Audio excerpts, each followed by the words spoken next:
All right, gang, unless you've been living under a rock, you should know by now that the world's evolving. Things are changing. New currencies, Web3, the metaverse, NFTs. There are so many new and emerging technologies and things that are happening that are shaping the way that consumers move to a purchase. And I mean, it's so important for us to pay attention to those things. And no better individual to join us than what do we say now? The head coach of marketing at Jeff Wyler Automotive Family. Yes. So excited to have you, Kevin Frye. Welcome back to the Dealer Playbook podcast. It is great to join you as well, Michael. I'm excited to talk a little bit about our work and use with cryptocurrency as of late. And of course, any other hot topics you might throw at me. Yeah, I'm excited. Are you going to be talking about this at Digital Dealer? You know, it's funny you asked that because I wasn't originally, but I am going to include our first cryptocurrency transaction within that just because I've had so many phone calls, emails, etc. with people with questions about how we're doing it. Is it something that you could just get into? I mean, when I look at the work you've done over the years, I've heard you speak maybe a dozen times. It's always so... It resonates so deeply. It's tactical where it needs to be tactical. It's foundational where it needs to be. But it's clear as I listen to you speak over the years, you're not someone that just goes, oh, we need to do that, but we don't have this yet. But let's just sweep that under the rug. No, you're focused on operation and making sure that you're set up to succeed. Is that a fair assessment? It is. And, you know, the secret to innovation, there's really a couple aspects of it. Number one, you're never satisfied with what you currently have. So you always question everything you're doing. Can we do it better? And then the other aspects, and I'm literally looking at a sign outside my window in the marketing space, is that we take the word no out of the word innovate, because it's so easy to have an idea. It's way out there and just say no. I don't think we can do it. There's too much aggravation. We take the opposite approach, and that enables us to lead with innovations, for example, with cryptocurrency. Wow. So let's talk about this. I mean, of course, that's likely why everyone's listening. They don't want to talk. They don't want to hear us talk about the years and years of work you've put in and how that's prepared you for a crypto transaction. You were saying earlier that it's probably easier than a lot of people think. I want to just reference, let me just pull up here on your LinkedIn. By the way, DPB gang, if you're not following Kevin on LinkedIn, you definitely need to do that. And we'll link to his profile in the show notes. You said something here about how, here we go. This is about a week ago. You say, we have already accepted cryptocurrency for several car transactions, always looking to lead and be more consumer facing. So here I am being like, oh, good job. They did a crypto transaction. And you're saying, no, we've actually done a few of them. What does it look like? How do you even set something like that up? Well, let me start with the birth of the idea. And it actually came from my dealer principal's kids. And they said something to him about why don't we accept cryptocurrency at the Jeff Wyler Automotive Family? And he passed that on to me. So what I'd like to do is start out with, Michael, is some of the fears and concerns that I know dealers have everywhere, to include being on this podcast today. Number one, the volatility and the risk factor. So if you've played with cryptocurrency, you can see tremendous ups and downs in the value on a daily basis. So as a dealer, one of the big concerns is that, hey, if I accept cryptocurrency, and let's say for argument's sake, it's $25,000 that I accepted, and 3 days later when I go to finalize the deal, now it's only worth 20 grand. Did I just lose $5,000? Right. Of course, it could trend and go the opposite way. And then in the other respect, just the way we work, if I have a floating number because of volatility before I finalize that deal, how do I pay a sales commission? A sales commission is on a firm selling price, a firm cost, etc. So we started doing our due diligence last year in August to address these issues. And when I lay out how we're doing it, I think we're not only going to alleviate the concerns that dealers have, you're going to be surprised at how simple we're doing it. It's funny you bring all of that up because you're right. My first thought was, what are the tax implications? Yes, that's a common question. And I got to share you, and this, please take me right, everybody in podcast land. I always, whenever you innovate, you get about half of the dealer audience is like, hey, great job. And the other half is like calling you a clown, a fool, every name in the book. How could you do something? And I'm just used to it at this point. But it also makes it kind of fun to walk you through how we approached it and solved the problem. I can talk about some of the taxation issues, but I'm going to tell you now, a lot of this is still gray area with cryptocurrency in accounting and how it's being taxed, not only in the United States, but throughout the world. Okay. This is, I love everything about this. I mean, I don't know if it's because I'm the biggest geek there is or whatever, but I love this. And you're right. I mean, human nature, I think, is that we tend to fear what we can't understand. Mm-hmm. And so then, of course, I mean, look at Elon Musk's haters right now. Why would this guy buy 9% of a company that's not really that? And then all of a sudden you're like, oh, he's working a bigger plan. He's working a bigger plan. And so I get that side of things, but I'm really interested now, speaking directly to those who are curious about this. Well, what did the process look like? You said August is when you started thinking about this of last year? August, we started doing the due diligence to work how we could do this and accept it. And we actually got everything in place of February of this year, but we hadn't started marketing it until late March, and then had our first transaction in April. And then we've been approached several times since the press release, because the word is now getting out. There's some excitement about it. The press release actually exploded worldwide, especially with the cryptocurrency sites. And specifically, our first transaction was with Ethereum, which is one of the cryptocurrencies. That audience really took off with it as well. But if you'd like, I could walk you through the mechanics of how it's set up and how we're doing it. I think that's going to answer 90% of the questions. Yeah, let's do it. I'm ready to dig in. So let me draw the first analogy, because I like to use some simple analogies. Let's say I fly to France, and when I get off the plane, I need to get some French currency. So typically at the airport, you're going to see a currency exchange service, which is essentially business for a fee. We'll take my US dollars and exchange those into French francs at that point. That is the type of situation that we have set up. We're working with a third-party exchange service that actually handles the transaction so that we never formally take possession of the cryptocurrency. All right, so that's going to surprise a lot of people, but let me walk you through how that works, and it's going to make a lot of sense. A consumer walks into our dealership, and they indicate that I would like to buy the car using cryptocurrency or pay part of the transaction amount with cryptocurrency. We will ask them, what is the amount of cryptocurrency you want to apply? And let's say, for argument's sake, it's $15,000. What we will do is, with this exchange service, we're going to generate an invoice for that $15,000. We will email that to our customer. When they get that, they can select up to 12 different cryptocurrencies, and they can either A, do 15,000 all from one cryptocurrency.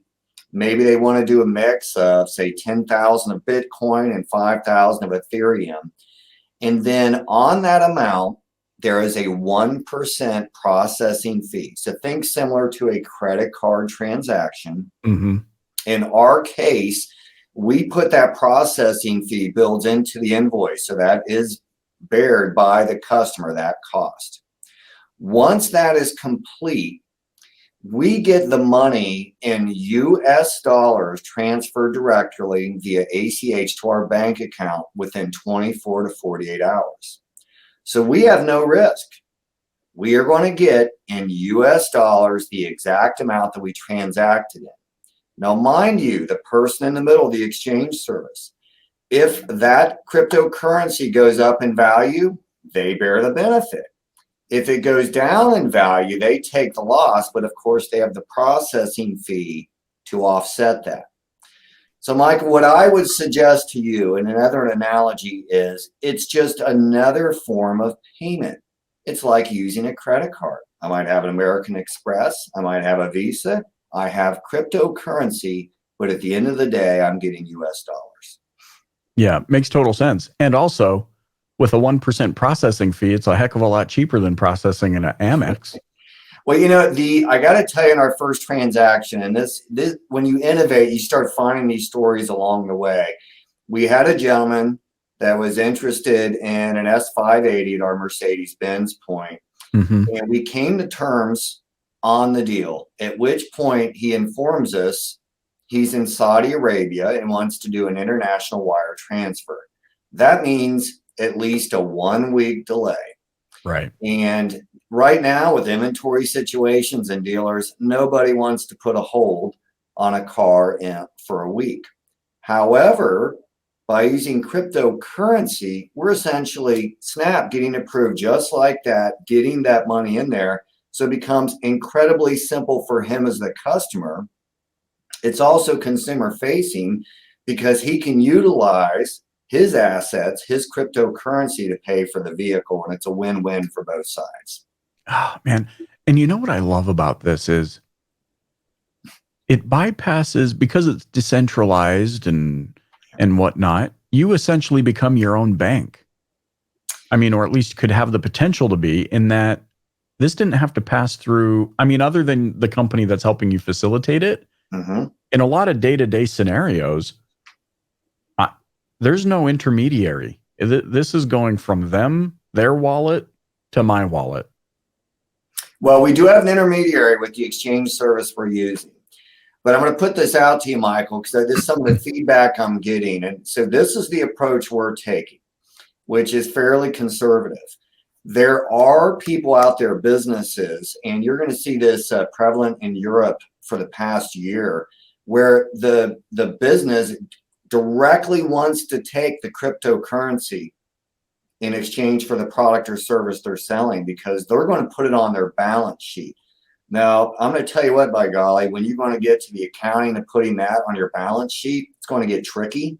But they're looking at it as an investment opportunity and an ability to mine, essentially, and collect cryptocurrency into their portfolio.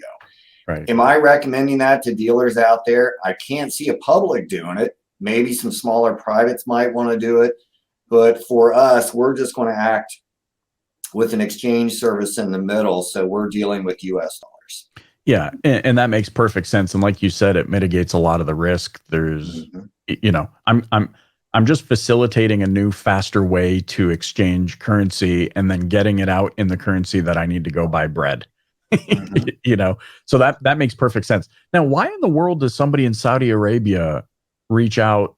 Like, was this just such a rare Mercedes that they were like, I can't get it here, or what is that? Or are they from here? I like this question because it's funny. It's a lot more of our luxury buyers that have expressed interest in leveraging their cryptocurrency. They've been early adopters. They've done well, and they're looking for opportunities to utilize it. On a luxury vehicle, if it's a specific car, specific color, we already sell throughout the United States with our 2 Mercedes-Benz points. Overseas, not as much, but in this case, I couldn't tell you exactly what he saw in that vehicle, but I know that he wanted it. So we are willing to sell it and deliver. It's funny. I'm reading through the comments, and you're right. As you explain it, I go, this seems pretty cut and dry, but also opens up a whole new avenue where it kind of answers the question that a lot of us have had. Is crypto a fad? Is it going to go anywhere? Is it not going to go anywhere? Well, now all of a sudden you're explaining a very practical use for crypto. Hey, I'm not just buying Dogecoin because Elon said or whatever. No, there's a legitimate group of investors out there who have crypto in their bank account, and I've just given them a faster, more convenient way to transact. But it almost sounds too good to be true. So in that, call it 6-month due diligence process, what were some of the infrastructure things aside from the exchange company? Was there anything else that internally you guys needed to think about and implement a process around? Our biggest struggle in the beginning was we were looking at actually taking possession of the cryptocurrency. Once we got past not doing that, it became much simpler. But I will allude to some of the tax questions, and please let me preface this. I'm not an accountant, I'm not a tax attorney, and we're going to cover some sensitive areas. But some of the questions I've got about, well, how do you handle the taxation on the consumer for the cryptocurrency from the standpoint, I'll throw out some random numbers. Let's say I bought Bitcoin for $1,000 per coin. Now it's worth 40 grand a coin. How do we tax that? Well, my answer is we have nothing to do with that. If you utilize money from your savings account and you had an interest rate and you made some money on that, you're going to pay that to the IRS independent of us as a dealer. All we know is that you purchased cash transaction from us, this vehicle using some cryptocurrency, and the sales tax and respective taxes based upon wherever you're selling will apply to the full transaction as normal. In terms of reporting over 10,000 in cash, this is electronic. So it's not actually a physical cash transaction, which is obviously those rules are based around people trying to launder physical currency. So that doesn't apply. But which you can't launder. You can't launder crypto because it's all on the blockchain. It's electronic, and we could go a whole side conversation on blockchain, but the security of that is unbelievable. It really is. That's part of the beauty of cryptocurrency. But on the taxation of gains made with cryptocurrency, this is a hot topic because, of course, every government in the world wants to get their hand in the kitty. How do I tax this person on this currency that they don't even control? And you could do a whole complete different show on that. All I will suggest is that this year, while filing my taxes electronically, was the first time I saw the question, hey, did you want to report any gains or income on cryptocurrency? And it seems like the IRS is going by do you feel guilty or really honest to report that? I couldn't tell you. Do you want to report? Well, the answer to that is simple. No, I don't want to report. Similar to if you bought anything online and you didn't pay sales tax, which is a voluntary submission on your IRS. I believe, and I'm sure there's some much better experts on this podcast listening in, that is a really gray area that governments want to control, but I don't necessarily think they have control over that. Yeah, and how can you? I mean, I guess this is why governments right now are scrambling to create government sanctioned cryptos. Absolutely. Right? Like I'm gonna buy that.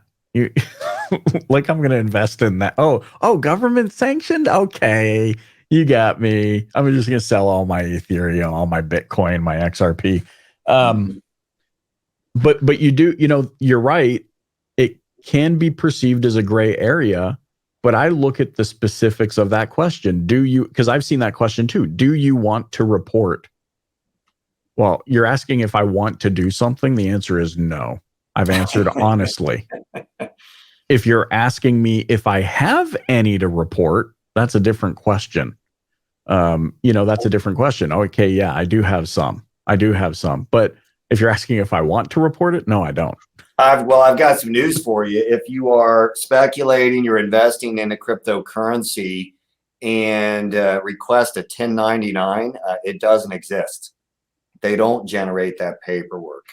So that's part more of that gray area. But the telling statement, if you get online, there's a great video with CBS News, like a 7-minute video, kind of like cryptocurrency for dummies.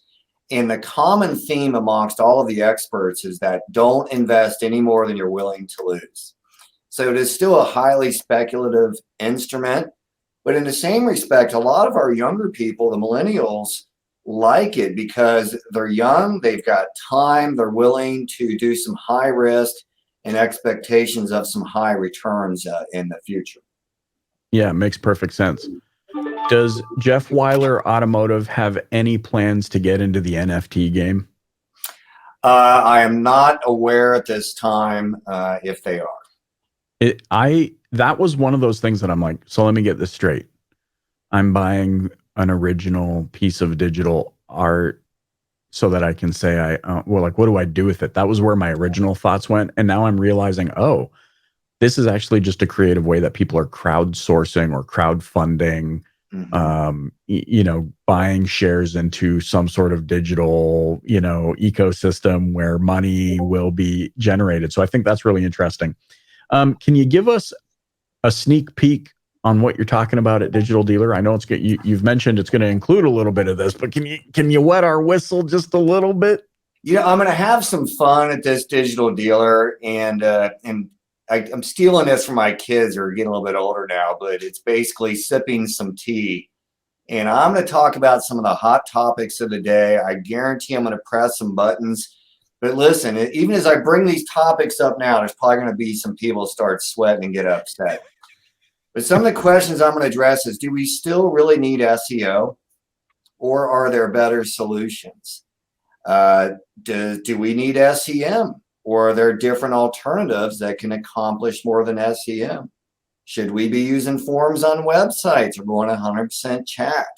I'm going to talk a little bit about cryptocurrency. And I'm also going to be talking about the future of our current market, which I'm going to tell you right now, I'm not bullish. We have the Fed meeting again tomorrow, probably going to raise rates by 0.5 point. So just a lot of hot topics that I know we're going to fire some people up. But Michael, at the end of the day, I'm a fellow dealer. I'm on the front lines. I deal with this 24/7. And I believe with that in mind, my input usually has a lot of credibility with the fellow dealers in the room who are struggling just like myself with difficult decisions. Well, I mean, like I said, I've always enjoyed listening to you speak, and you're right. You have a very keen way of calling it how it is, based on how it is, and it does come with the credibility of by virtue of the seat that you're sitting in. Not an A6 intruder, but I got to draw attention to it. You said A6 intruder earlier, and I love that airplane. Is that what you flew? Plane. Yeah, that you know what? I was an aerospace engineer in college, and from the aerospace side, there are some airframes you can only design so far, and you've really done well. And the A6 was one of those, a fantastic airframe. The reality is, with the modern military, they have dual purpose aircraft, fighter, attack. It's a lot more inexpensive and whatnot. But it's funny. I think everything I flew in is in a museum now. They're placing it on the stand outside the museum, the one that's always outside on display. We were talking pre-show about my love of airplanes and how it's on my bucket list. I need to get my pilot's license. But I mean, from your experience in the service, I know a couple of other, friends and colleagues who have flown airplanes. Can you map everything you do today back to flying an airplane like they can?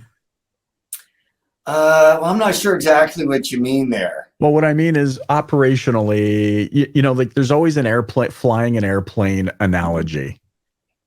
Are you able to find analogies from business to flying airplanes? I would probably give it more to just the leadership skills taught you as a naval officer. And, it's always about adapt and overcome. It leads to a lot of the innovation stuff I do. Don't take no for an answer. How do you accomplish what you're trying to do? I would say in the aviation side, the thing that blows me away is, so when I was a young guy and I was flying in a Desert Storm, the multitasking is absolutely insane. I'd be listening to 7 different radio frequencies while trying to fly a plane, to keep it out of the water, trying to navigate to know where the heck I'm at, trying to develop a weapon solutions while trying not to get shot down. And you're doing 500 things, and it was difficult to build up to that level. Today, and I mean this in dead serious, kids playing these video games, and they've got the headsets on, and they got their smartphone to the side. It's like they're a natural for this multitasking. And it's exciting to see this new wave of talent come into the military flying aircraft. I think they're much better prepared than we were back then. Wow, that's tremendous. And my crazy brain can't help but say, I'm listening to everything you just said, and my victory is like, I got to inbox 0.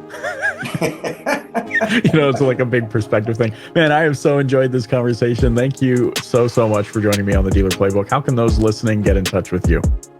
Well, they're more than welcome to connect with me on Facebook or LinkedIn. They can email me directly at kevin.frye@jeffwyler.com. Or, of course, always come up and say hello at Digital Dealer, DMSC, any of the shows come out of. Amazing. Thanks so much for joining me on the Dealer Playbook podcast. Thank you.